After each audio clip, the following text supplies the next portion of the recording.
Good day everyone, this is Jenny Mante for your weather daily forecast.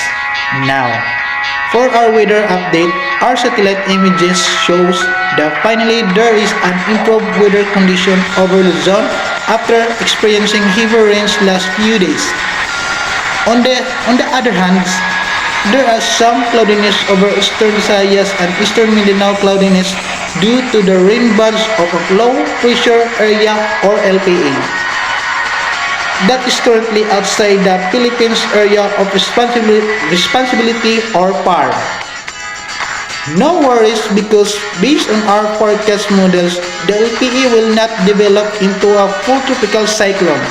And now, Southeast monsoon or habagat still continues to affect the country by bringing isolated to light rains over the areas of extreme northern Luzon, Ilocos region, Zambales, and Bataan.